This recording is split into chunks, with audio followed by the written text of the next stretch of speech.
He's allowed me to go up to the mountain. And I've looked over and I've seen the promised land. I may not get there with you, but I want you to know tonight that we as a people will get to the promised land. I'm going to step off the limb now. So I'm happy tonight. I'm not worried about anything. I'm not fearing any man. Mine eyes have seen the glory of the coming of the Lord. That's one small step for man, one giant leap for mankind. People will return to the people, and so long as men die, liberty will never perish. Soldiers, don't give yourselves to brutes, men who despise you, enslave you, who regiment your lives, tell you what to do, what to think, or what to feel, who drill you, diet you, treat you like cattle, use you as cannon fodder. Don't give yourselves to these unnatural men, machine men with machine minds and machine hearts. You are not machines, you are not cattle, you are men. Our economy does better when we have a Democrat in the White House. By almost every economic measure, America's better off than when I came here. We are now out of the ditch that we were thrown into with the Great Recession. Our economy and our country are in much better shape today. We seem to be stuck in a holding pattern. There was a really disappointing jobs report that came out. I'd give him an A. I don't think he gets the credit he deserves for saving our economy. There's a total disconnect between what the American public feels and what he's saying is going on in the economy. Thousands and thousands of Americans disheartened, leaving the job force. Cutting back on hours to avoid the law's mandate that full-time workers get coverage. I would like to vote Democratic, but it's cost me a lot of money. Under President Obama's leadership, our country is on the road to recovery. 38,000 jobs, not enough to even remotely keep pace with population growth. We need to reverse the long-term neglect that has dried up jobs. We're going to put a lot of coal miners and coal companies out of business. Her plan to have clean energy will put coal miners out of work. I just want to know how you can say you're going to put a lot of coal miners out of jobs and then come in here and tell us how you're going to be our friend. Don't let anybody tell you that, it's corporations and businesses that create jobs. I'm not on the ballot this fall. But make no mistake, these policies are on the ballot. Every single one of them. The one who put the present Democratic administration in Washington, D.C. The whites were evenly divided. It was the fact that you threw 80% of your votes behind the Democrats that put the Democrats in the White House.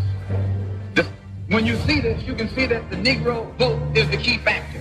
And despite the fact that you are in a position to be the determining factor, what do you get out of it? The Democrats have been in Washington, D.C. only because of the Negro vote. They've been down there 4 years. And all other legislation they wanted to bring up, they brought it up and gotten it out of the way, and now they bring up you. And now they bring up you. You put them first and they put you last. Because you're a chump.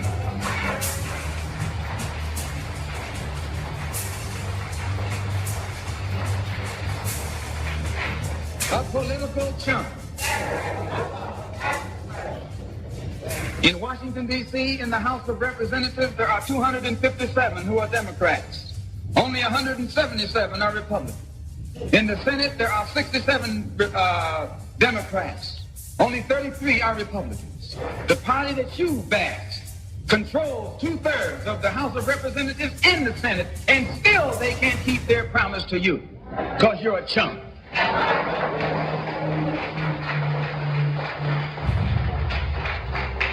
Anytime you throw your weight behind a political party that controls 2/3 of the government, and that party can't keep the promise that it made to you during election time, and you're dumb enough to walk around continuing to identify yourself with that party, you're not only a chump, but you're a traitor to your race.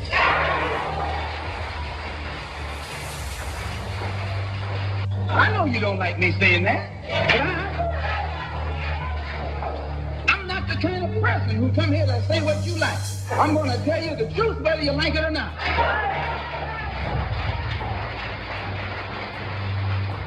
Tell all the other curs the law's coming.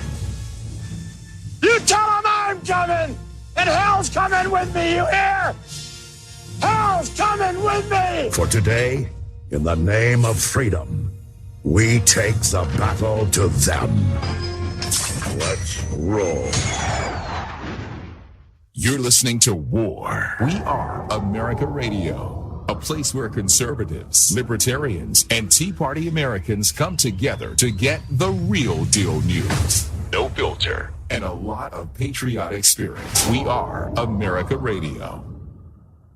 Here in moments. The ultimate gala spectacle. Holy Mother of God on earth and in heaven at the exact same time. You want a piece of me? You got it!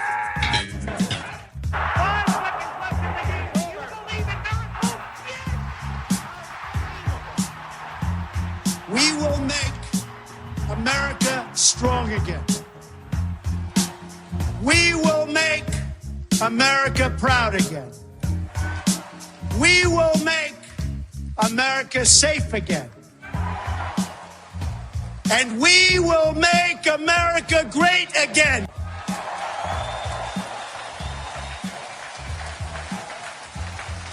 Let's not stand on ceremony here, Mr. Wayne. And away we go. Ladies and gentlemen, what is going on? What is up? What it be like? And what it up, cuz? What's up? I don't know. But ladies and gentlemen, I am happy tonight. I'm happy to have a full panel. We are back to full strength. No, don't get me wrong now. Don't get me wrong. On Monday nights, we bring it to you. But we get ready to bring you the slap down because we got the angel from the Northeast. Oh, my girl. This girl is in the house. Ladies and gentlemen, what's up? Angel Fleming. What's Wayne, up? I've missed you. I missed all you guys. I know. Look. I missed you too. Glad you're back. Glad you're back. Reunited and it feels so good. Reunited. Whoa. Okay. All right. So, but I'm so glad you're back. And I'm glad to be back. And ladies and gentlemen, Angel Fleming is we were doing the show, and she took a sabbatical, and she's been gone for a while. She's going to be back for a few weeks, in and out, on and off, and we're happy to have her back. But you're definitely going to love her just like you love the beautiful young lady from the West Coast, the host with the most. I'm talking about Miss Camry Nelson, the bulldog of the Republican Party. What's up, Cam? Hey, you got two pit bulls on here. You got two Southern women on here. So what can go wrong tonight? Hey, you are so right, because not only do we have Angel, and not only do we have Camry Nelson, we have the First Lady of War Radio. That's right. We have the lovely Miss Stacey Rush out of Georgia. What's up, Stacey? Hey, y'all. I am doing great and happy to be here. Hope you all are too. Wayne, what is up with you, my friend? Darling, I am fine. But darling. But we can't do a show. We cannot do a show without the godfather of war radio. The man of the master of disaster. The guy from Pittsburgh itself. Mr. Hutch Bailey Jr. What's up, Hutch? Let's go Gangnam style. I'm just glad to be with all these lovely ladies and you, Mr. Dupree, and a special shout out to the RSBN chat room moderator. Let's keep it clean in there. That's right. Ladies and gentlemen, we are back and we are better than ever. What we are doing right now, if you're listening via Spreaker or if you're listening via our War Radio app, we're also broadcasting live on YouTube via the Right Side Broadcasting Network. So you can go to YouTube and watch the show. I know y'all are calling in Jason from Milwaukee. I see you, JJ. But I want to. We got some things we want to take care of with the panel first, and then we're gonna open up the phone lines a little bit later. We're gonna stay on the extra 20 minutes. Thank you, Mr. Joe, for allowing us to do so. We're gonna stay on the extra 20 minutes for you tonight. But I want to make sure that you are sharing the show, because the people that I have brought on are conservative voices, common sense voices that look, tell your friends, turn off Megyn Kelly and turn on the Wayne Dupree show right now, because the people that I have on here right now, they aren't going to bull crap you. They ain't going to lead you down the wrong path. They aren't going to try to sway you the wrong way. This is America. Okay. This is America. What you see right now, there are no lines. Okay. There are no lines. There are no scripts, no talking points from any of the major 5 studios or whatnot. No. These are from the heart conservatives speaking right now. And I'm glad to have them on. Angel, Stacy, Cam, Hutch, myself. Let's do some battle. Okay, let's go to Friday night. Hillary Clinton called y'all. You just said y'all. I know I did. Hillary Clinton called y'all a basket of deplorables. Not only did she say that, she added irredeemable bigot. Now, I think that's the most important part. I do too, because basket of deplorables, fine, you make a t-shirt out of it, but irredeemable bigot, Hutch. That means that there's no salvation. There's None. no forgiving. It's totally anti-Christian. And she called all yins that. Nice try there, Hutch. I had to do it. Yeah. I mean, I'm missing, ladies and gentlemen, I'm missing Monday Night Football and the Stillers are playing. That's how much I love you. Well, I'm from New England, so anyway. Did y'all win? Oh, wait a minute. Y'all play tonight too, did the don't Patriots you? win? It's playing now. Patriots play tonight too. Okay. Well, Cowboys lost yesterday, but we put up a hell of a battle. But and Cam is a Cowboy fan too. So. Yeah, I'm holding my tongue because I could go off on the last 20 seconds of the game. I mean, I'm with you. I'm muting now. Yeah. Look, I'm with you. I mean, I turned off the game, turned off football for the rest of the week. I don't even want to hear it. But deplorables, people, deplorables. You are a basket of deplorables. This is a woman that continues to get away with crimes, continue to get away with. I mean, and it's not the first, Angel. It's not the first time that she said it. She said it during an interview with Iran, I think, or Israel, I think it was. But she called Donald Trump supporters a basket of deplorables then. I mean, at this point, I care less and less about what Hillary Clinton says because it's predictable, right? I mean, when I got dragged out of Barney Frank's office years back by Capitol Police, he called me a bigot too. And I'm just Barney Frank's office? Yeah, that's what started my whole career. Awesome. Yeah, I confronted him and he told the cops to arrest me. It was a long story for another day. But as I was being dragged out of the office by 2 Capitol Police officers, Barney Frank said to me, "Good riddance, bigot." And that's just how the left wants us to be viewed. You know, I live in New Hampshire now, right? And everybody up here is libertarian. And a lot of my friends say to me, you know, I used to think that it was the Republican Party that were the racist ones, but now that I've been paying attention, I'm seeing it's actually the Democrat Party. They just want you to believe they're bigots. We've been believing it, you know, and it's just, it doesn't matter what she says. Literally, the left doesn't care what is said. They just want to win. They don't care. They're going to vote for Hillary Clinton because she's a Democrat, period, the end. She could say that we're all going to hell and they'd all applaud her. She could say, you know, we're cotton-headed ninny muggins, and everybody would freaking say, oh my gosh, she's amazing. I mean, what is a basket of deplorables? Yeah. The freak is that? Yeah. I mean, it is a cool T-shirt. I probably want that T-shirt, though. yeah, well, you know, yeah. She had it down, though, Stacey. Yeah, and she doubled down on it, right? So she even came back and tried to walk it back a little bit, and her non-apology apology is, oh, I shouldn't have said half. Well, no, you shouldn't have said it, period. Right. But the bottom line is she meant it. She meant it just like Barack Obama meant it when he said that we cling to our God and our guns. I mean, they truly are a party of divisiveness and hate.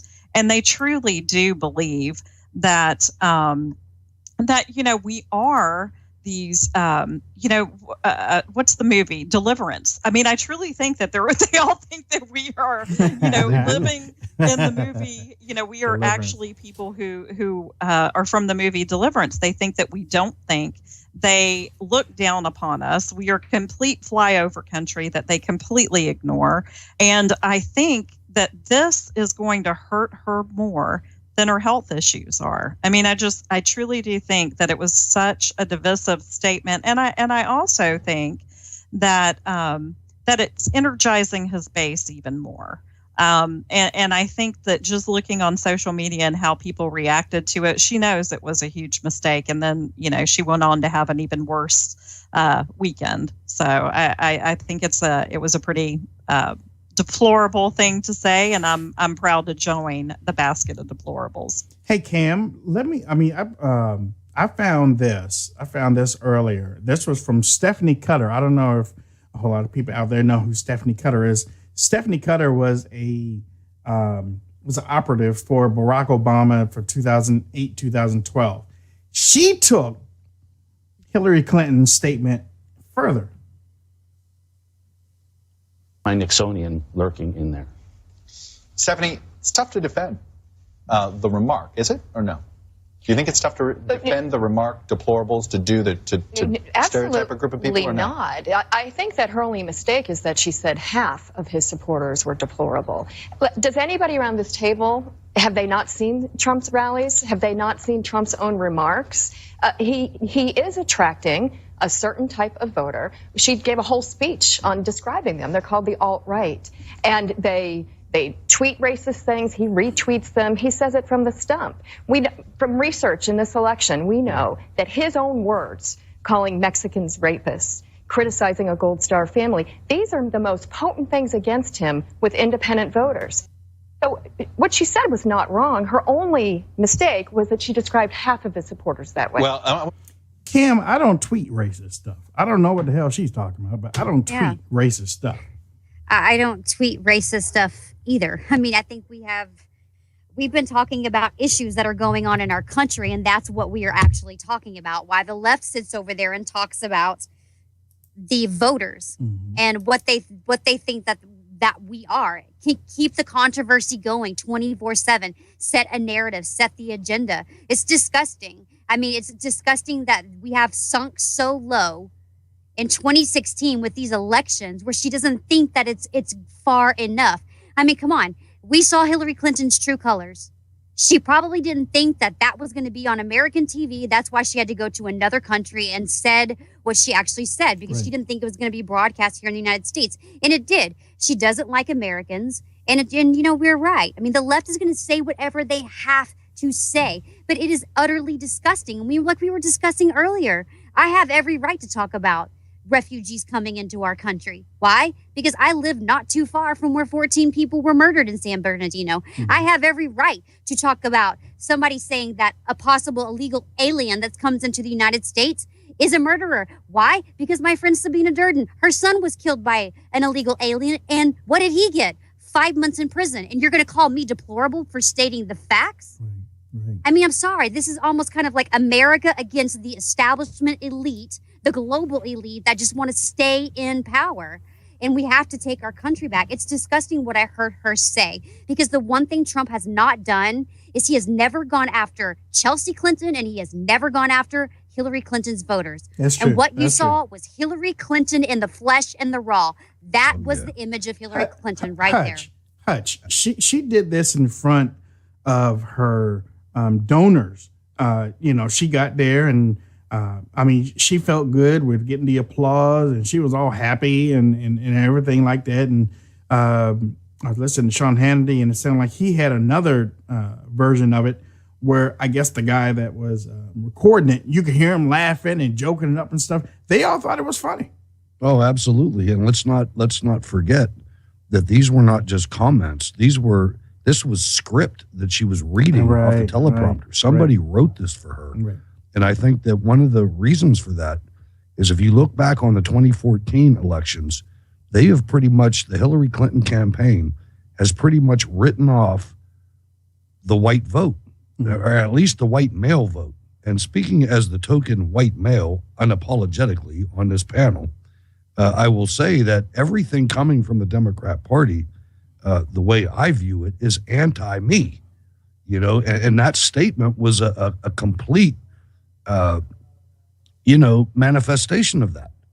I mean, it's like she comes out and she says these things, and she calls 25% of the United States electorate bigoted, misogynistic, homophobic, Islamophobic. I mean, you heard her, all these different titles.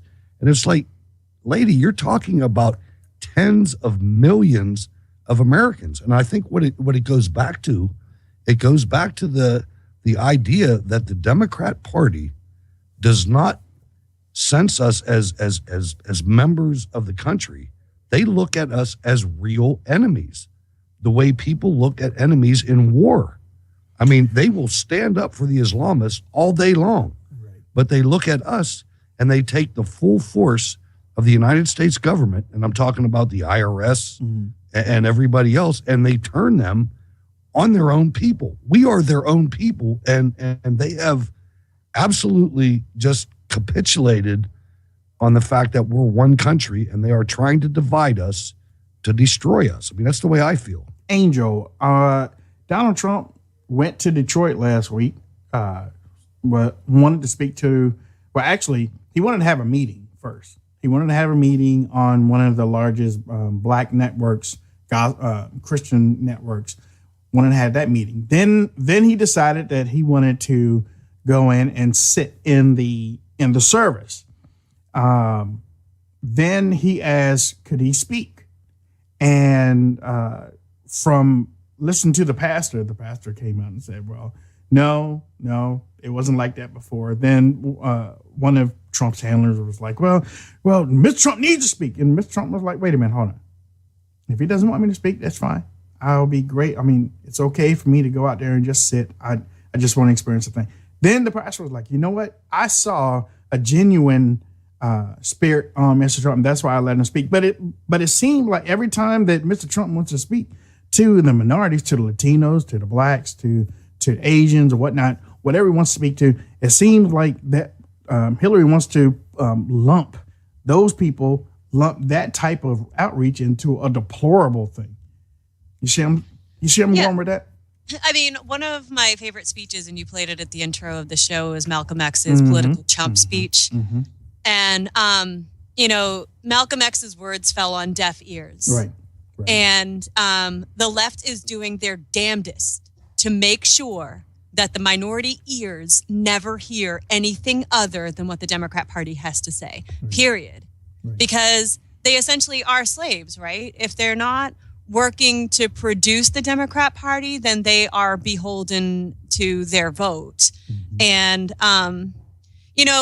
a political figure speaking at a church borders on illegal in some aspects. So, I mean, the libertarian in me is like, let's protect the law before anything else. But, if he really felt moved by the spirit and wanted to get up and say something that wasn't a political speech, you know what I mean? Like, that's one thing. But the fact that he was there in Detroit and meeting with minority groups regardless says a lot about who Donald Trump is, and that's why the news doesn't like to talk about it. If you're a black supporter of Donald Trump, you're an Uncle Tom, period. That's it. We don't want to hear anything more from you. And that's basically how the left sees it. I mean, nothing is going to stop their talking points. And I know we're going to get to this later in the show. But Cam said it before about this global power that's in place that laughs at us. They laugh at us. They don't care what we think. They don't care what we have to say.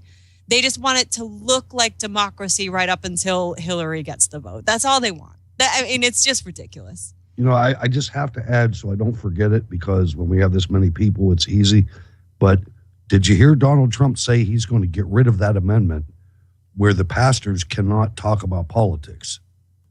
He did that last week. Yes, he did. That was excellent. You're right. He did. He said that he wanted to make it so that if they did want to talk about it in the pulpit, that they would be able to without getting penalized. But yeah, I mean, Stacey, I look when I look at Hillary, and I try not to really, I really do, you know, but you know, last week, she gave her first press conference, and when I looked at the people that were on the plane, two things hit me, and I was telling Cam about it, but two things hit me. First thing was she probably handpicked each one of them. Mm-hmm. So that they wouldn't ask her any questions that she wouldn't feel comfortable with, so that she can get away with doing a quote press conference before the debate. And number two, those people, the number two, you know what? Gracious. It's that sound. Wow. No. Okay. Well, they are not even close to breaking into asking her any questions about those emails or private servers or anything. They're all in smiles and they're. But why would you?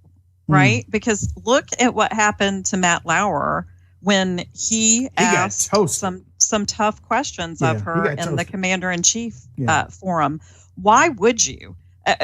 You can't. I mean, and that's the bottom line, because not only are you probably a supporter of Hillary Clinton and want to do everything you possibly can to get her elected, so you don't want to ask her tough questions, but when you do, you are thrown to the wolves and you are taken down. And if they try to do that with Matt Lauer, imagine these poor kids that they, and you know that they're kids because you hear Ben Rhodes talking about how they manipulated these poor 22, 25-year-old kids covering the White House, pretty much straight out of college. They typically don't have too terribly much experience. I know there are some that are there, but they either want her to be elected or they don't want to throw their careers away. So they're asking her things like, "Are you ready?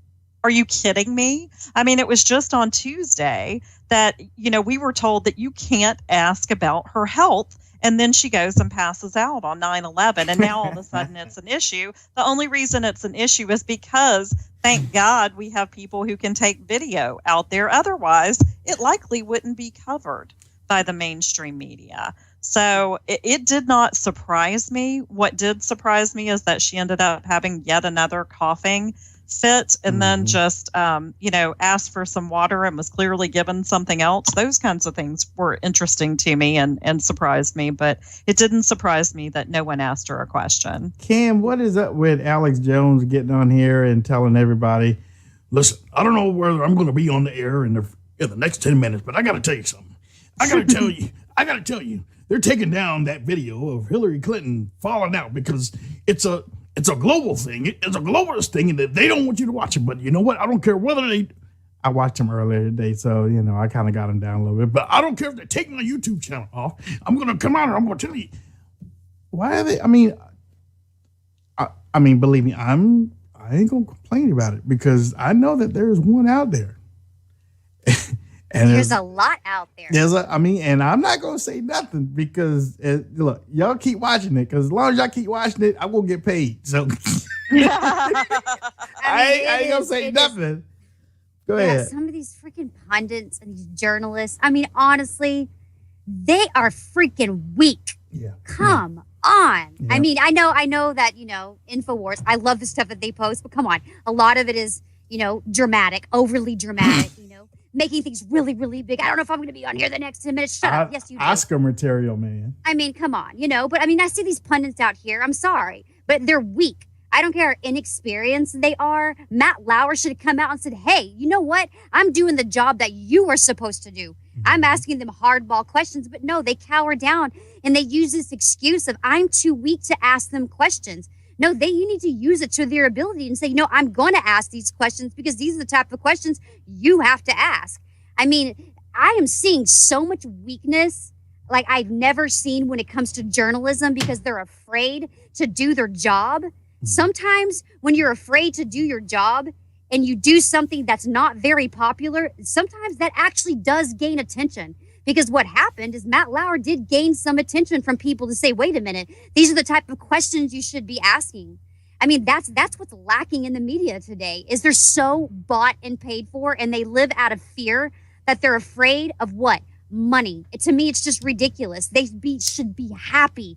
I am not a journalist out on the field, because if someone were to say, oh, well, you're too scared to ask it. No, I'm not too scared to ask it. The problem is you're too weak to ask that question. Mm-hmm. And that's what we need, is we need some people that have some balls like they had in the 1980s to go out and do their job and actually have real journalism and ask some hard questions to both Hillary and Donald Trump. Who's it on now, Hutch? Hutch, who is it on now? Because we can't trust the mainstream media, which is going to take me into our next topic of what happened on yesterday. We can't trust them. And, I'm going to tell you straight up. Right. I'm not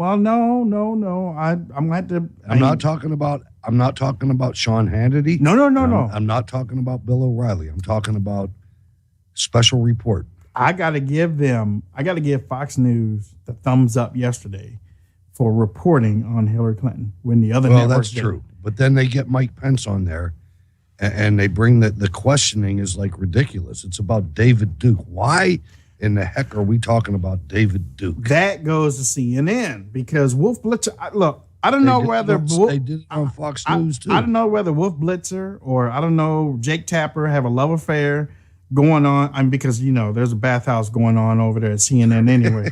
But I don't know whether they have this. Sing. I don't know whether they got this thing for David Duke or whatnot. There's something about him, and they just keep going off. But with Alex Jones, I will say, Alex Jones, you stole my voice. You're trying to sound like me, and that's we got a problem there. But and at the RNC, I physically protected you against that puppet master guy that was coming around. And Wayne, you know what I'm talking about. I know. Was it one of the lizard people? No, yes. It was that dog. I don't know. It was that dog. The dog with the cigar. I was elbowing. I wanted to say something, but I know the RSBN chat room moderator's on there, so I'm going to say I was elbowing people. Keeping them away from him. But if you look at his reporting, he reported in Cleveland just a couple days ago when she had her 4.5 minute coughing spree, that they had a medical tent set up there, and he had inside information. He needs to, what he should do is shut down InfoWars and start over, because he has such good reporting. Yeah, but it has that brand. It does. Keeps us from sharing. It does. It's Alex Jones. It's going to follow him wherever he goes. Alex Jones is still a 9/11 truther. He's still a no fluoride in the water. It's manipulating your mind. He has pictures of the Hillary Clinton rally. Right. It's like when the Inquirer. A medical tent with a gurney and a full medical staff there, and her going into the tent for 45 minutes before she comes out to speak to the people in Cleveland, has a 4.5 minute coughing fit and has to be whisked away. And listen, he's the only one that reported that. He's one of the only few that has some real investigative reporters out there. Right. They actually have some good stories, but I am with you. I never share his stuff. I read it. I want to. And I want to too, but he really has some good investigative journalists there, and he needs to find a way to rebrand it under something. And I get the fact that it'll still be shut it down and put somebody else in charge. Absolutely. I think that's why Drudge has been helping him out so much. Drudge really chugs the InfoWars Kool-Aid these days because Alex Jones, like you guys all said, we all agree, is the embodiment of the First Amendment, right? Like you smell a rat, you chase the smell, you find out it's a dead rat. Like that's what it is. You know what I mean? No spin on it. They put the stink on him that you can't get rid of it. Right. And what he should do is he should follow Ronald Reagan, who had a tablet on his desk that says there is no limit to what you can do to make America better if you don't care who gets the credit. Right. That's what he should do. He should pass it off to somebody else and let them start a brand new thing, because he wasn't even there in Cleveland. His people were. But I can't share it because they'll make fun of me. Well, yeah, I think that's why he's in cahoots with Anonymous so tightly, too, because Anonymous, on the heels of like WikiLeaks and Snowden and Julian Assange, they're really gaining traction from both sides of the aisle and all the disenchanted voters. And like, basically everybody is following Anonymous now, and they're on the side of Alex Jones too, but they don't carry that heavy taboo. They're more like freedom fighters from all over the world, right? So that's kind of helping them out a little bit. But then when they go off the rails with like the third tower and all that crazy crap, it's like, oh my gosh, you guys, can you just stick to the actual truth? Yeah, but you can't, unfortunately, it's such a great varied group of people that you can't control it. You can't control it whatsoever. And why would you want to? Because like I said, that is the embodiment of the First Amendment, Absolutely. And the one thing that we just have to be aware of is what's happening right now is we have all this truth coming out because I get all my truth from social media, my own homework, is that the truth is coming out. So what does CNN do today? They're using David Duke to shut everybody up about Hillary. But guess what everybody's doing on Twitter? Fighting the David Duke hashtag. Leave the David Duke hashtag alone. Go with a new one. Put the focus back on Hillary because we're back to fighting David Duke. That's what they want. But listen, that is the thing that these politicians, and some of them are good at it, and Trump can sometimes get past it, but you have to get away from the premise of the question. And I didn't see Mike Pence and how he answered the question, but my response would have been, why are we talking about David Duke? What does David Duke have to do with what the American people want to hear about what we're going to do to bring jobs back to this country, to protect our national security? And they've got to get better. And I'm not saying that they're not good at it. What I'm saying is that in general, that's exactly what happens every single time they want to distract and deflect from something that's going on with the Democrat. But you cannot fall into the trap of even answering that question. The networks are just trash. I wish that all of the politicians would just decide to not deal with the networks anymore because they are part of the problem, right? They report what's trending on Twitter like 5 hours after everybody's already been on Twitter. Like it's not even worth it. And when there are real stories out there, when there are real issues every single day, I mean, we're like Cambry said, we're finding out more from social media than we could ever find out from the news. And that's why the news is always, and I've said this before in your show, Wayne, it's always advertising erectile dysfunction medication is because it's that crowd that watches the news. You know what I mean? It's like AARP, erectile dysfunction, the villages. You know what I mean? That's all it is. Because what's up with that vaginal mesh? Did you die from that? You could have a lawsuit. But the thing is, that's really their crowd, and they know it. And it's sad. It's pathetic. And at the end of the day, I don't care. I mean, I know, Wayne, you have some friends in certain networks, but they're all spoon feeding us crap. They are. They might put some sugar on it, but it's still crap. When we can't acknowledge that Hillary Clinton is the embodiment of Weekend at Bernie's. I mean, it's just, and I know we're getting there. Did you see the way that she was laid out? I mean, she was just laid out. It's just getting worse and worse and worse. Yeah. I mean, I was like, come on, y'all. I mean, she's not fit to run. No, I mean, listen, there were conspiracy theories that went around and rumors about JFK and how ill he was in the end, right? And how it was basically his people propping him up for appearances and things like that. But we're well beyond that now, and she's running for president. Right. You know what I mean? You go way before that, and you can take it all the way back to Woodrow Wilson, right? And Franklin Delano Roosevelt. I mean, they've been doing this for a long time.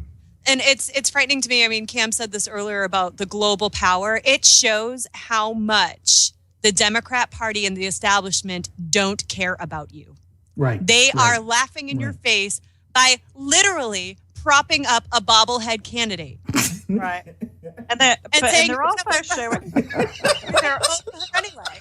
But it's bigger than that. It's not that they just don't care. It's that they know that they can present a bobblehead candidate and win because of the Electoral College. They don't have to present much more than a bobblehead candidate to win, and they know it. So it does have a lot to do with the fact that they don't care, but they also know that they basically have to put someone on a stretcher for her not to win. And I've already had people on my social media saying they'd still vote for her. If they came out and said that she had Alzheimer's or the fourth stage of lung cancer, that they'd still vote for her over Donald Trump. They know that it is an uphill battle. unfortunately for any Republican. They're laughing in the background. I'm going to go ahead and own it I right can't- now. I can't snorted. stop. It was me. I snorted. Yes, you did. Yes, it was you me. did. I will admit it. I cannot, because of the way that her head was bobbling. She It literally was. She It looked was. like a bobblehead. She was like, well, okay, so Wayne, I mentioned this to you before the show started, but I found this video on YouTube, and I really don't like to get involved in like these, I recorded this from my living room, let me tell you what I think kind of thing. Oh, yeah. But this had some meat to it. There was this doctor who'd been in practice for 36 years, and he said, I'm not Hillary Clinton's doctor, but having been in practice for 36 years, I'm just taking the information just like the CIA or the FBI would about you, and I'm telling you what I'm seeing. And he laid out a very good case for how Hillary Clinton is in the later stage of Parkinson's disease.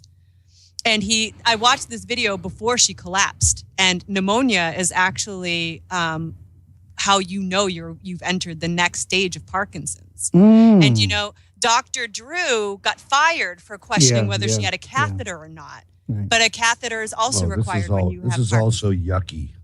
It is yucky. It's gross. Thinking about Hillary Clinton going to the bathroom at all, never mind in her pantsuit, is just vomitous. We have to. She does wear Pretty diapers. disgusting truth, And so seeing her stumble upstairs, seeing her literally drop. I mean, they had her propped up against that pole yesterday until the car pulled up. I know you saw that too. Yeah. Three men couldn't hold her up. She fell. Yeah. She fell hard. And this is like the coughing and the weird facial expressions and the weird nodding. These are all symptoms of severe neurological disease. But listen, it's not like she's going to get better. This only gets worse once it hits this stage. But how do you throw out some stupid response is that she has pneumonia and that she was diagnosed on Friday, but still all the people on the plane inside, if somebody gets sick, if you go on a plane with a cold and you were in that plane in that little area, even if you don't have a cold, if somebody has a cold, you might catch it and have it for a few days. Unless they knew they couldn't catch it because she was immunocompromised. But what they did right after that, to Wayne's point, they started saying that, this guy has pneumonia and this guy has a bug. But then they trot her out right after this.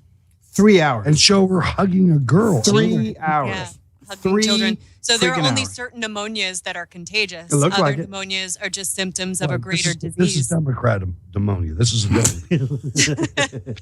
It's pneumonia. Missed you, Angel. She can't. Yeah, she but she can't. wasn't sick enough to go to see Barbara Streisand, right? There we go. There we go. There we man. go. She showed up. Now remember it's crazy now. what cocaine will make you do.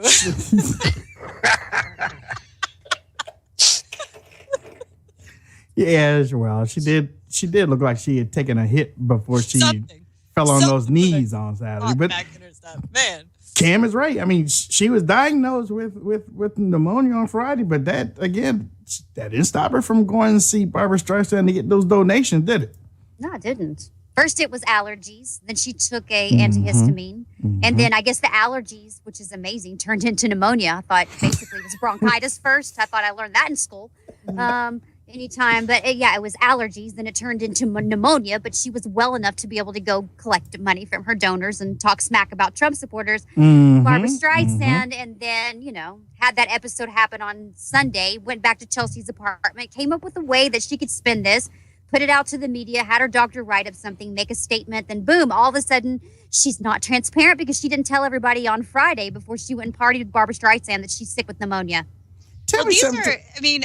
When we see Hillary, right, it's like Voldemort. She appears for a little bit and then she disappears. She appears for a little bit, then she disappears. Like she crawls back into her swamp, she sucks on the blood of unicorns, and then she's back, right? So this is how Hillary operates. And the thing is her legacy is more important to her. Yes.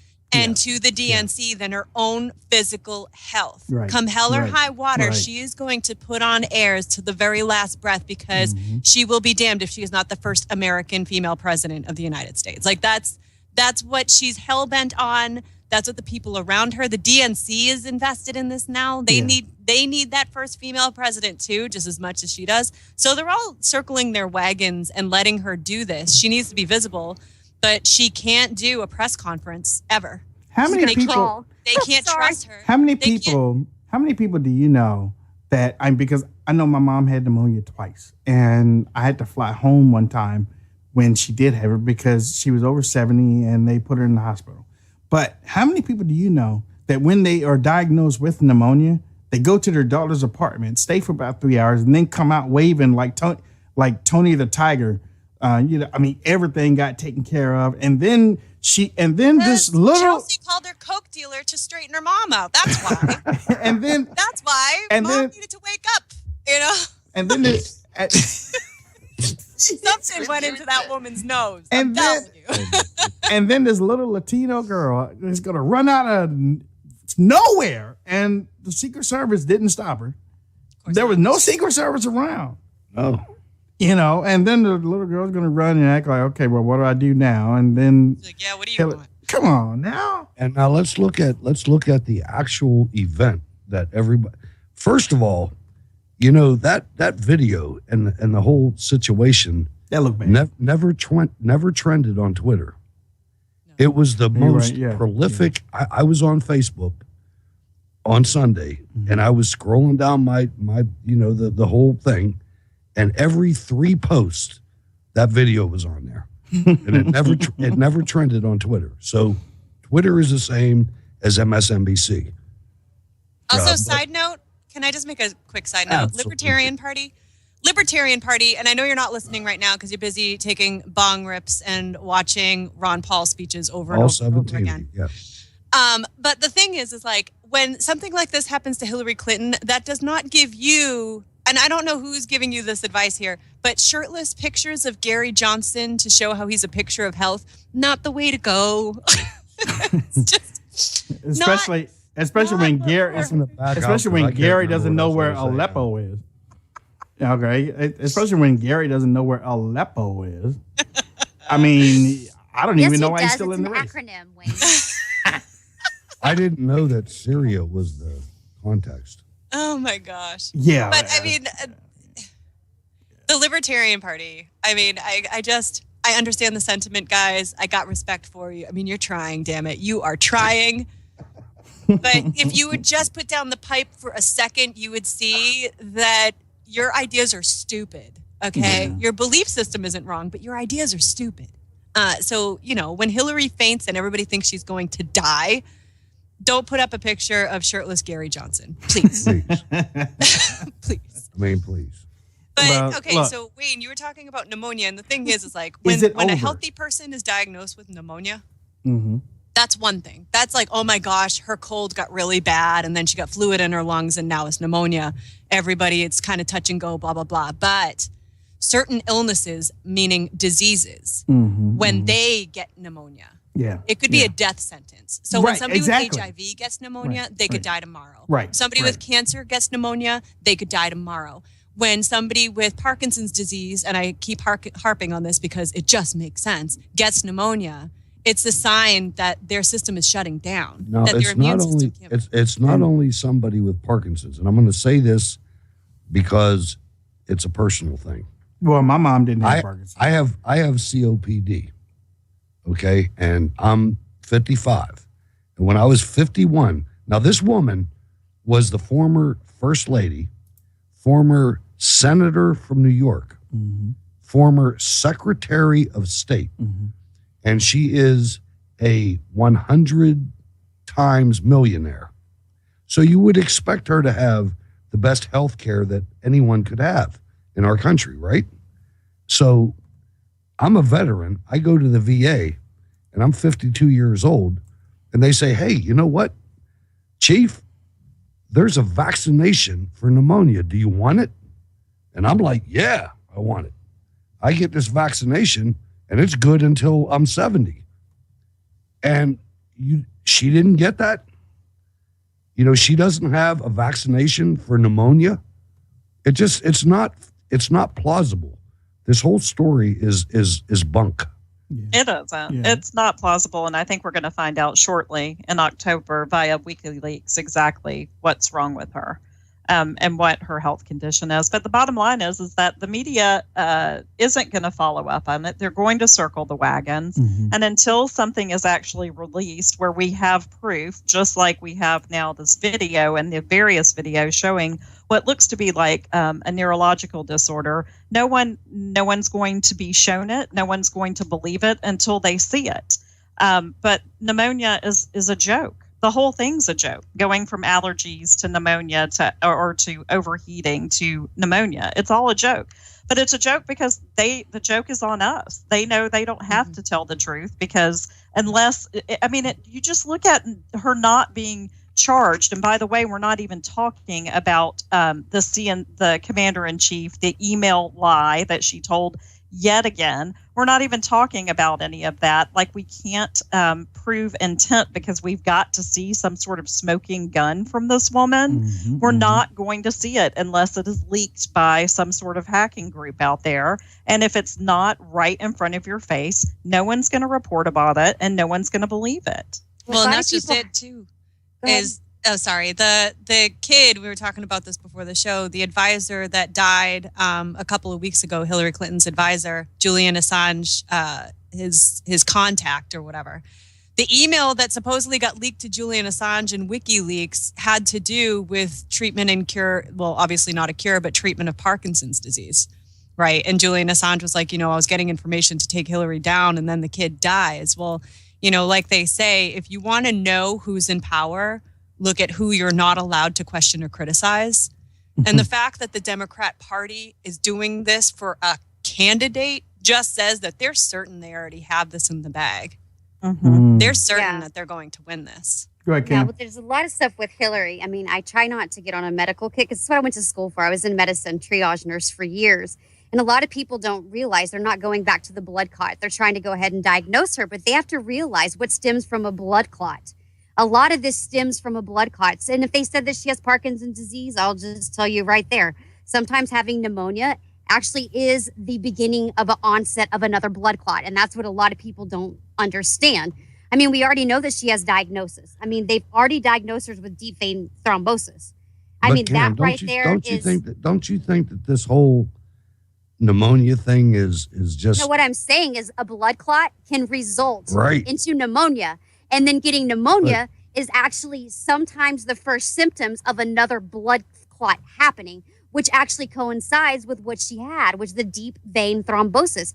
So this is all stemming, I truly believe, from 1998 when she got her first blood clot, when they diagnosed her with deep vein thrombosis. That explains why she could possibly have pneumonia, or this is the onset of another blood clot, or they're lying about the pneumonia because she's got something even more. But to me, this all goes together because it all basically starts with the blood clot. All of this can actually happen with one person getting a blood clot. So we already know the diagnosis. We got it in WikiLeaks, deep vein thrombosis. Well, if she has pneumonia, that's normal because that actually coincides with a blood clot. Does that make sense? I just think the pneumonia part is a total cover-up. I think that her mind is so blasted that the other things I agree with. The blood clot and all that. I think she had a seizure. I don't think it has anything to do with... I think she did, but when I did hear her coughing on stage on Monday, I thought, wow, immediately my first words to my husband was, oh, she has bronchitis. Because you could hear the bronchial She's stems. sick as hell. I mean, you could hear it in her chest. I tell you right now. Bronchitis on Monday. It wasn't allergies. Just like y'all said, she's a bobblehead candidate. She's sick as hell. She really is. I mean, she might be dead for all we know. I mean, have you seen the... You know what? I saw a post that said that she's been dead for a few years now. She's... Wouldn't be surprised. Yeah, we got a double out there. It's a weekend at Bernie's. She's been dead on the inside for years. I don't know if she's... I know, that's right.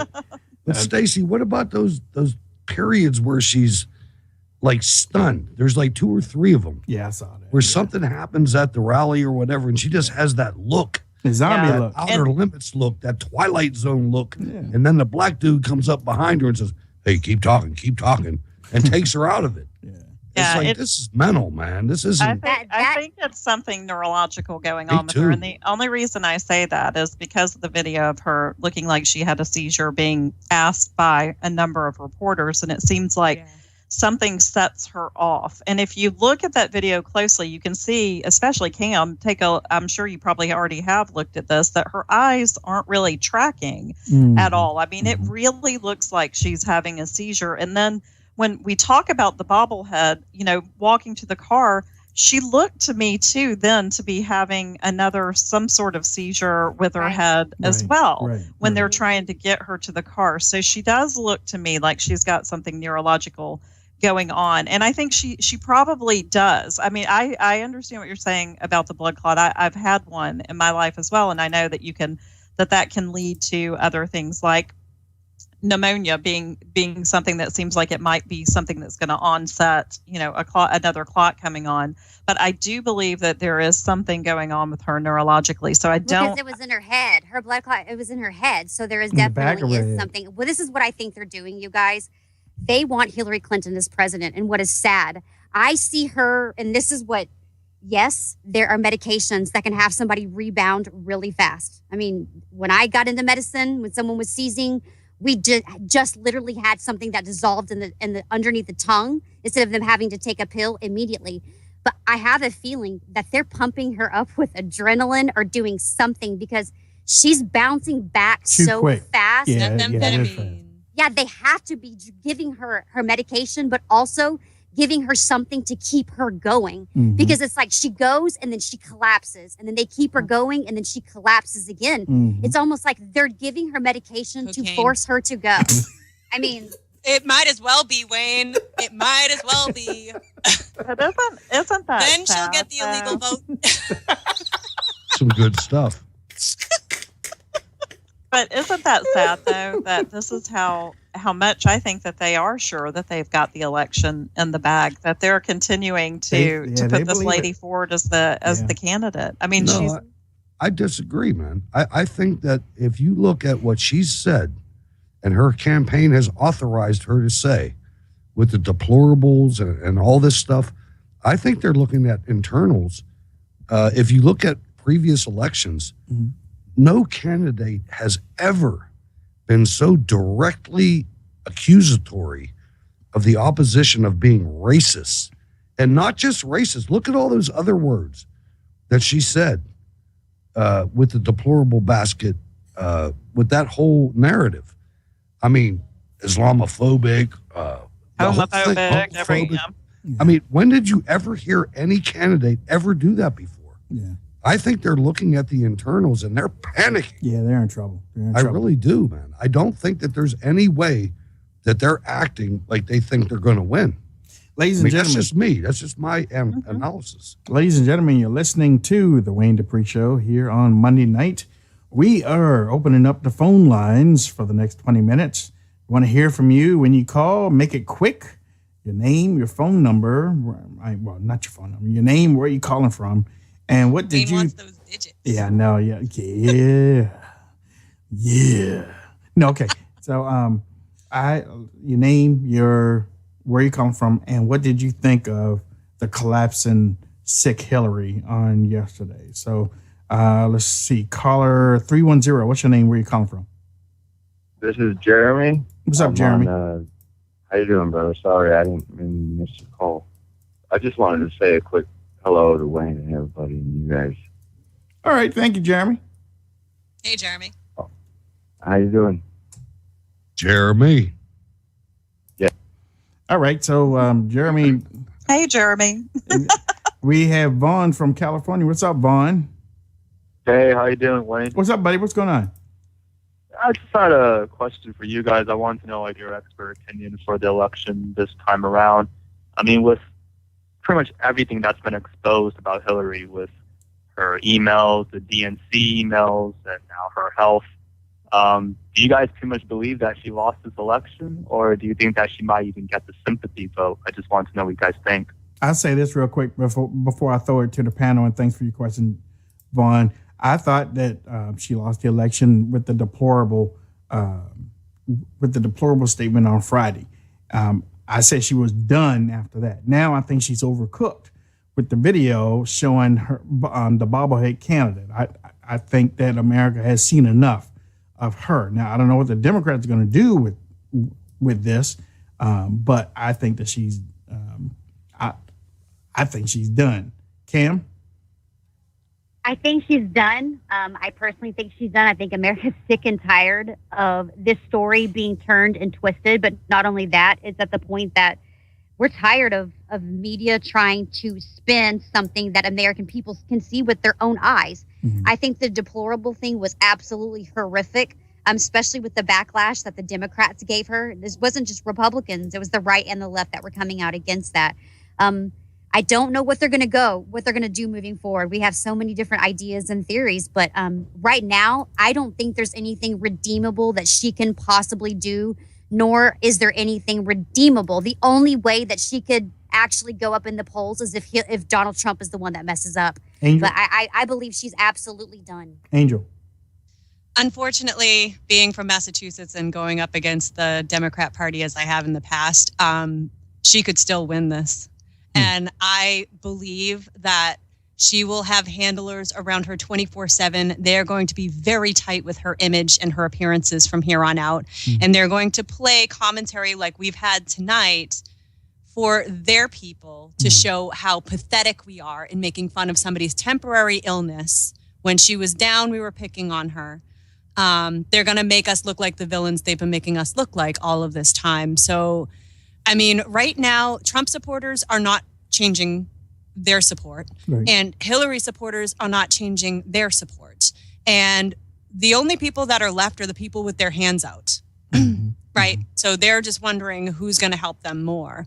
And unfortunately, this doesn't sway it one way or the other. I hate to say it. I don't want Hillary Clinton as our next president, especially going into the military. But, and I can say that because I haven't sworn in yet, but I really just think it's still anybody's game, and Trump has an uphill battle. Hillary does not. Stacey? I hate to say I agree with Angel, not because I don't like agreeing with Angel, but because I think she's right. I think, unfortunately, for any Republican running for president, it is an uphill battle with the Electoral College. I do not think she's done at this point in time. I do, however, think if she continues to have these types of missteps, if she doesn't have the people, as Angel suggests, kind of closing ranks and keeping her in order from here on out, that she may have an opportunity to be done moving forward. I think that these two things hurt her tremendously, and I love the way that Trump has stayed out of the fray with the medical, because I do think she would start getting a little bit of the sympathy vote if he kind of piled on that. Hutch? I agree with Stacey and Angel, and I'm going to say also with Jacob Seals, never lose faith. We are on the right side of this argument, but we cannot underestimate the criminality of the Clinton crime family. We are up against every dead voter that's ever voted in America, and they're going to bring them all out. I think that the issue is an absolute winning issue, and we need to keep pushing it. And I will say to all the listeners, to all your friends, you have to expand this message and expand the truth. Let people know what's going on and how criminal these people are. She's dying, ladies and gentlemen. You can see it. She's dead. And she's calling 1/4 of America bigots, racist, misogynist, Islamophobist, and everything else. And the issue is on our side, but we have to keep fighting all the way to Election Day. Wear your red shirts when you go to vote, and the whole 9 yards. Hey, caller, what's your name? Where are you calling from? Yeah, this is Joe. I'm in Richmond, Virginia. How What's you up, doing, Joe? man? Hey, man, go ahead. Go. Hey, you watch what happens once Hillary Clinton is no longer of use, when she gets to the point to where they can't, where she can't run anymore. Mm-hmm. You watch how they throw her under the bus and try to twist everything to get, their guy in. Hey, I hate to sound like a conspiracy theorist here, but that's when there will be an assassination attempt, air quote, on Hillary Clinton to make it look like the fringe right was doing it. Then they'll get the sympathy vote regardless, just like with JFK. That's what they're going to do. I hate to sound like that person, but this is the Democrat Party we're talking about, and this is Hillary. You know what? it's so funny that you said that because I was talking with Kim yesterday. Right? Was it yesterday? And I was like, the Democratic Party has been doing this for a long time, ladies and gentlemen. Look, decades. People are out there saying that they don't know what they're doing, or they are running around with their heads cut off. Don't believe it for 1 second. Now, look at it like this: Hillary Clinton is the establishment candidate, and the shadow government or the government or the global elite. They put up every type of establishment person against Donald Trump and against Bernie Sanders. And because that's what they wanted, they have to have somebody that's associated with the Bilderberg group. They got to have somebody in there. So, I mean, I've been saying this for a year. There is some sort of bait and switch. I don't think that they would take out Hillary Clinton whatsoever because her foundation funnels everything. I think she would be perfectly fine if they bait and switched and put somebody else in, or she won. She's going to crawl as long as she can crawl through this general election. With her pampers if she on. gets in, and if she gets in, if heaven forbid she gets in, I do believe I've been saying there's a bait and switch. Something is going to happen whatsoever because Biden is her running mate. That does not make sense to me, but it makes sense to me because Kane is very close to Obama and Biden.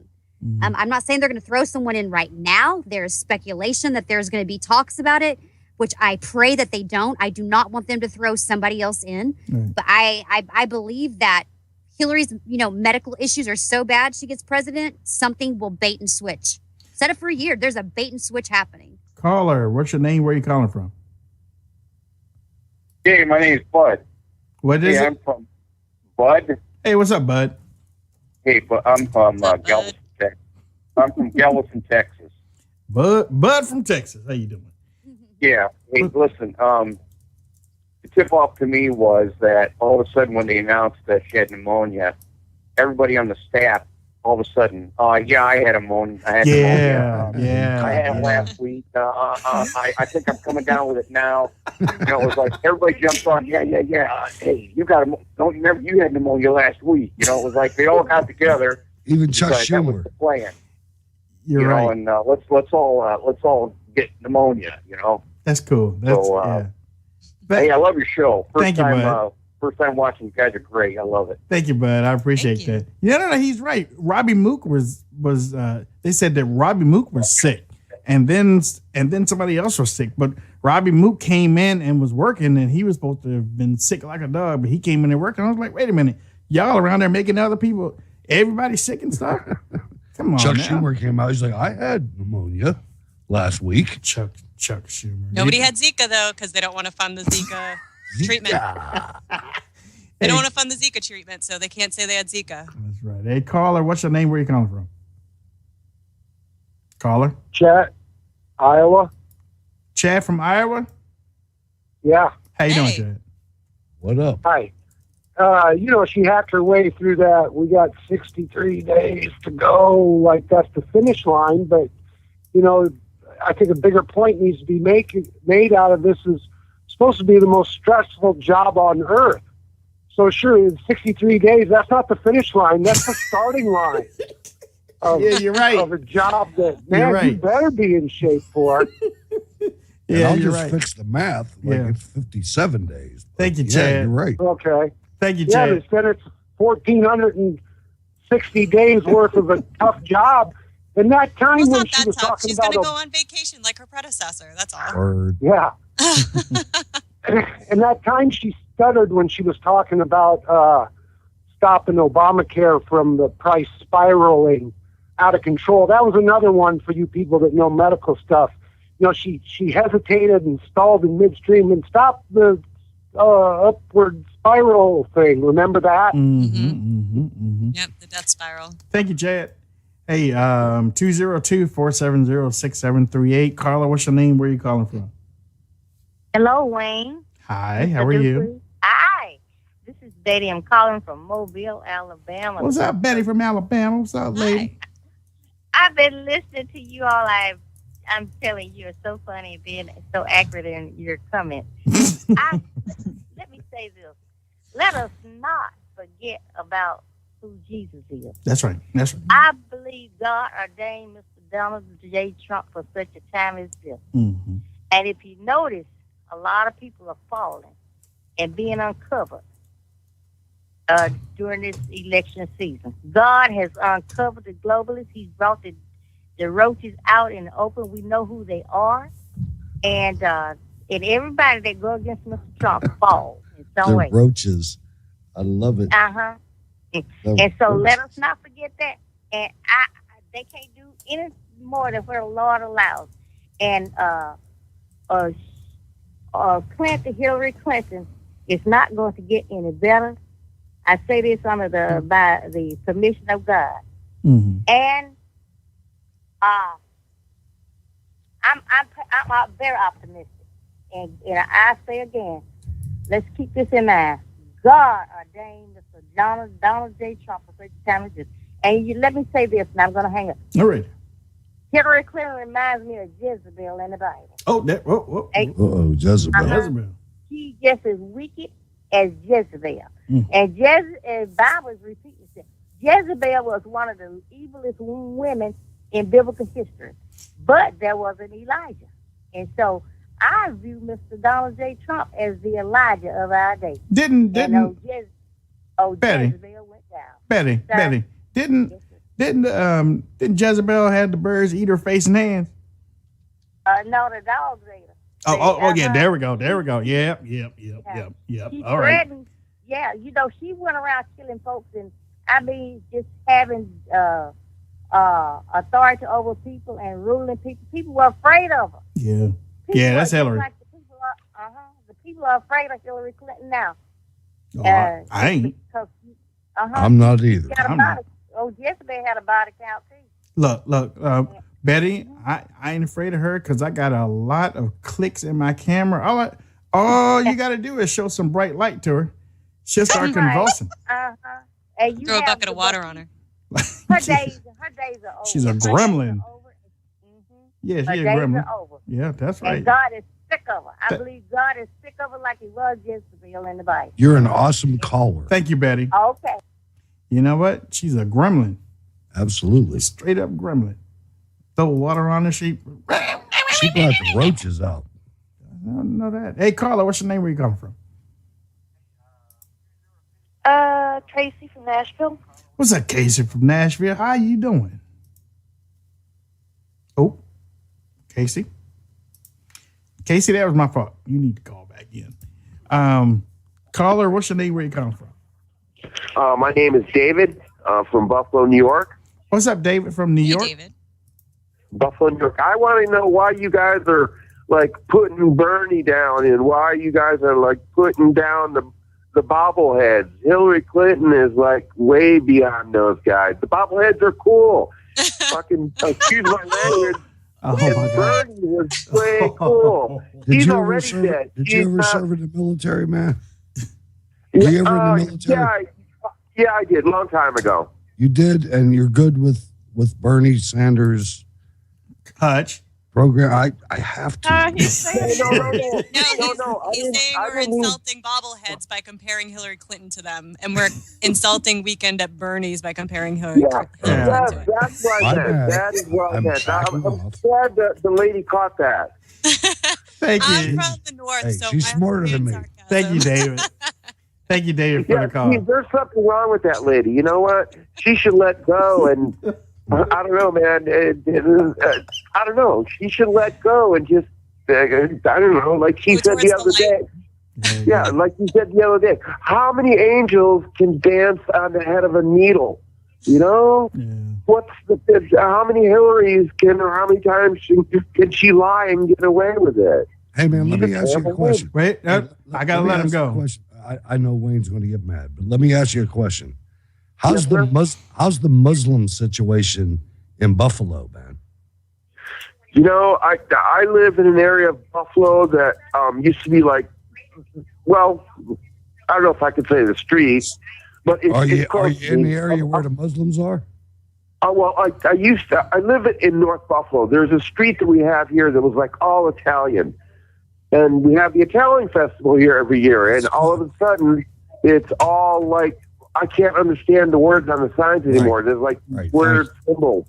I mean, I don't have problems with him, but I don't know. Like, wait, are you saying there are actual street signs changed into Arabic? Oh, yeah, absolutely. No, not street signs, not street signs. The signs on all the businesses. Oh, really? Oh, all right. yeah. So that's so that's like being in Chinatown or something. Okay. No.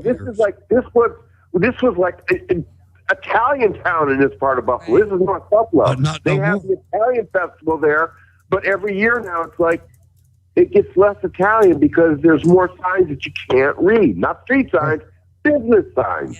All right. I appreciate Yeah, all right, David. Some parts of LA, everything's in Well, Spanish. and like I said, I don't. Yeah. Well, I've lived in San Diego. I've lived in Seattle. Well, actually, you know what? The best way for Mexicans to get into Buffalo is fly to Canada and then walk across the border. All right. Hey, David, thanks for the call, man. We have Jeremy calling in. How you doing, Jeremy? How you doing, guys? What's up? Not much. Just want to know, you guys stay on a little longer. You want me to say something on here? Go real quick. Go. I'm good. I just, I love you guys, man. Jeremy spoken. Thank you, Jeremy. Okay, 503. What's your name? Where you calling from? Hey, Wayne, it's your Jewish friend from Salem, Oregon. Buddy. What's How up, you doing? man? What's up, man? How you doing, brother? Hey, how are you? Hey, you forgot to announce yourself as the King of Soul when you were doing your opening. Did I really? We rolled out the carpet for him and everything. Yeah, well. I love Wayne, man. He's great. Hey, you know what's the scary thing? Hey, first of all, before I ask my question. Waking up looking at Hillary Clinton. Go ahead. Hey, can I order a basket full of that stuff as a gift present to somebody? A basket of deplorables? Yeah. Edible deplorables? Send it to a friend. Send it to a friend. Okay. Hey, Wayne, you know what's a scary prospect? Yeah, waking up to Hillary Clinton. Well, that would be awful. But Yeah. here's another one. Getting platehead Biden in if they get her out of there. Well, you know, I prefer Biden to Hillary. You know he's not playing with a full brain, literally. No, he isn't. Oh. No, he isn't. But neither is she. We're going to put you back in chains. Here's the Really? I honestly think Biden is truly an old school Democrat. I don't think he's a He socialist. is. Yeah. I don't Way think old school. You know what I mean? So he doesn't scare me as Plantation scare. He should. Plantation. much. He can't be worse than Barack Obama. Yeah, but the old school Democrats, the only difference between them and the new ones is that they hid it. They've been racist forever. Oh, yeah. Biden's a nutcase. I'm telling you, they've been racist I forever. love him singing The Villages. I love it. That's my All second right. reference to The Villages tonight. Hey, caller, what's your name? Where you come from? Hi, finally got through again. It's Tracy from Nashville. Hey, thank you for calling back, Tracy. I so apologize. What you want to talk about real You quick? guys are awesome. I just kind of stumbled across you on Facebook, and now I'm hooked. You know, Well, thank people you. with, the truth and common sense. Mhm. As far as this pneumonia, I am actually a nurse, and she probably does have advanced Parkinson's, and she probably, with all the coughing and stuff, she's probably silently aspirating. So she probably has aspiration pneumonia, which actually is bacterial, and usually requires like IV antibiotics. Now, when she went to Chelsea, she may have gotten some Coke, but she may have also gotten some IV steroids, Yeah. and that'll make you feel good really quick. Yeah. I mean, You know. she That'll give you a high. So she did I'm come just out of saying. that place sounding like she was cuckoo for Cocoa Puffs, though. So I'm thinking maybe they gave her some IV fluids and gave her some IV steroids, and she perked up, and they sent her out. Maybe That's now easy she to won't do. be economic girly man. But I think she does have pneumonia, and actually it's pretty serious. So I don't, Really? I heard You it. think she has You had to have heard her chest when she was coughing on Tuesday. I thought this is the onset of bronchitis. Something's going on in her chest. You could hear it. Yeah, But she no, said it went very Which- rapidly from bronchitis into pneumonia, but I think she is aspirating. But And you it watch is that- bacterial, watch so that it video. actually is contagious because it's bacterial. It is So- contagious. Yeah. Okay, so why in the world would they slip that little young Latino girl, walk her out, and then Hillary put her head down there by that little girl's head? Well, maybe it was one of her staff's kids. Well, yeah, that's true. That's true too. I think it was staged. I think it's exactly like what I said. Yeah. They pump her up on stuff. They get her back there immediately. They fixed her makeup. They put some anti-wrinkle stuff on to tighten up her skin. Took them 3 hours. Fresh, grow. And then boom, they put her out there. I don't know if I believe that or not, but I have a feeling they gave her some IV stuff. But you don't think that was? I mean, you're in the medical profession, and you don't think that you watched that? I'm taking it that you watched that video. Oh, I saw it. Yeah. That was neurological, wasn't it? Yeah, but Parkinson's, it affects the brain, so that makes sense. That wasn't just pulmonary event. That was something that happened from her brain. Right. So that's what she's saying. Like, if you have Parkinson's and then a complication as pneumonia, standing up is hard enough without being able to breathe. Mm-hmm. And she dropped. She dropped. Why even add the pneumonia to it? It was a pure neurological event. Because pneumonia is probably the truth. Like, you can wrap the truth. You can wrap the lies in truth. Mm-hmm. So if we say she's temporarily sick with pneumonia and then somebody, submits like a Freedom of Information Act, well, now they have that. She does have pneumonia, period, the end. So, you know what I mean? So they can release a hint of the truth. Go ahead. The whole truth is what we need, which is she has advanced Parkinson's. She's showing all the classic symptoms, and aspiration pneumonia goes with it. Right. So, this woman is mentally unstable. That's what I'm saying. Yes. Well, and dementia goes with advanced Parkinson's too. Yeah, I knew it. I mean, we watched Pope John Paul II until the end. Yeah, exactly. It's disgusting that her daughter and husband don't care. Right. About where's the husband? Right. Think about our that. Hutch. It's really sad and disgusting because, I mean, I would want to be taken care of. Yeah. And they don't. They only care about themselves. Yeah. Well, for these upper crust people, their name and their legacy means more. Thank you, Tracy. When you have so much money you don't know what to do with, and you know she's going to die anyway, right? She's probably, in the end, going to do some kind of right to die scenario. So if this is like the final thing, the only thing you have left is your name. So she has like this legacy that everybody's probably bought in, like, okay, it has to be her turn. It has to be, we have to do this no matter what. I mean, for crying out loud, Clinton literally wears the pants in that family more than Bill does. So she probably sat him down before he was and said, you make sure I become president. Well, he never wears pants. Well, he came out tonight saying that was the first time that she fell down because of dehydration. So he's trying to, I mean, there's so many variations of why she did it. All we know is that she's sick. She's sick. She's very sick. It's frequently ill, and it's getting worse. It started with coughing, then the head movements, then the weird eye movements, the glasses, the no glasses, then the bug-eyed thing, which is also a Parkinson's issue. I mean, I'm going to put the video up on my Facebook page / Angel Fleming, the fan page, so everybody can view it. It is just some doctor, I don't even remember his name, talking about Parkinson's. But when you watch this, you're going to be like, oh, snap. This doctor's going to die soon because he knows too much about Hillary. Hey, caller, real quick, what's your name and where are you calling from?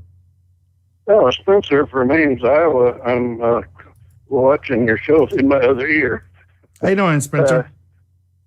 I think maybe Hillary's suffering from lack of sleep from a guilty conscience. That could be true too, yeah. All right. Okay, Spencer. Thank you. Thank you. I can't go to sleep. Just make sure she does not hire Michael Jackson's doctor. No.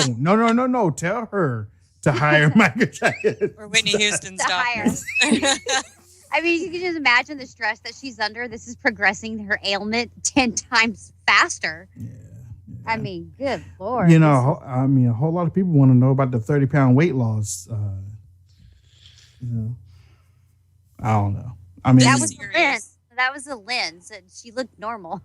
Somebody had a lens that they were using that made her look a little bit thin, like a thin lens. So there's so many different apps on your phone when she came out of Chelsea's apartment. But no, that was her. But there's a different angle.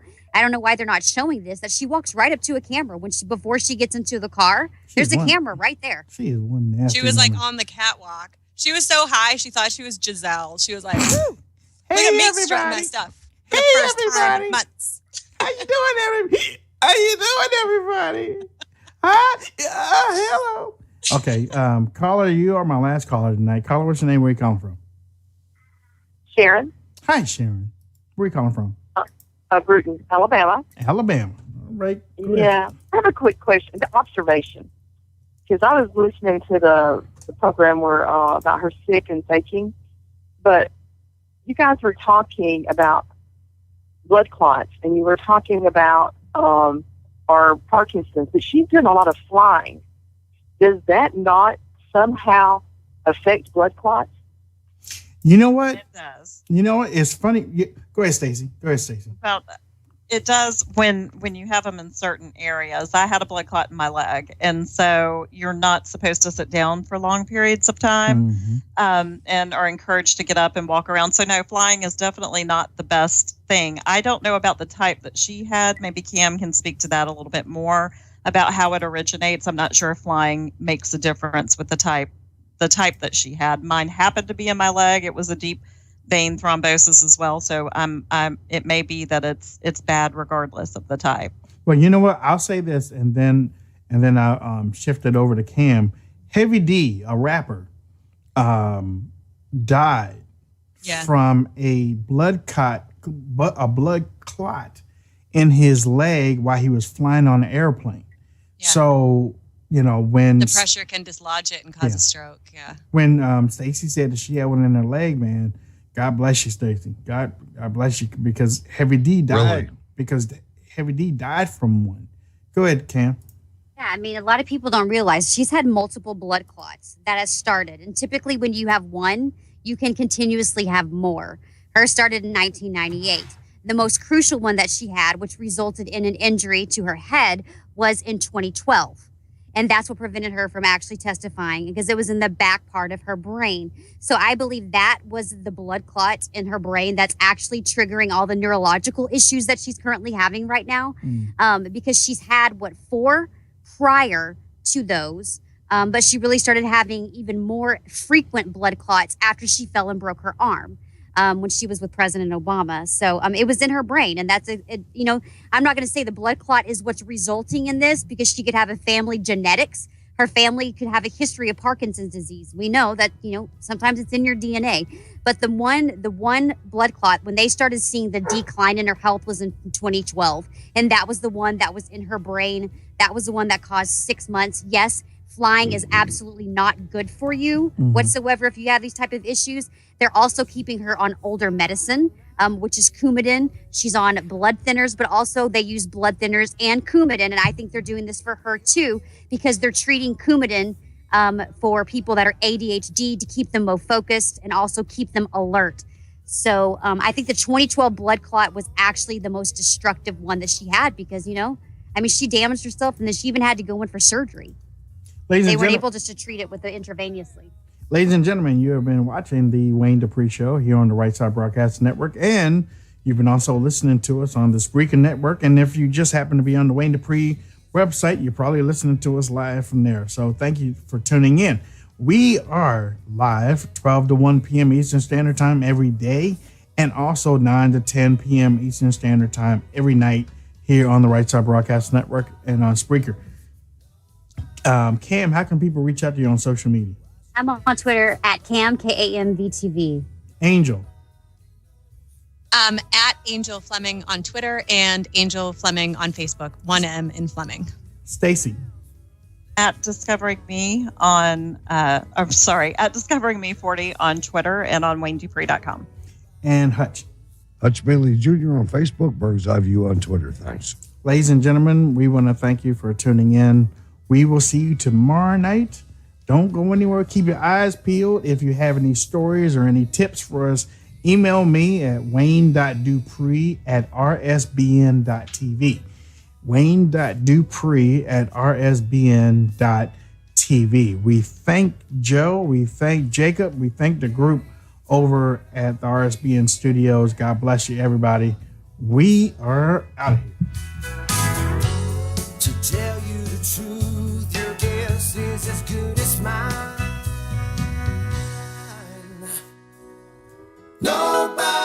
knows, no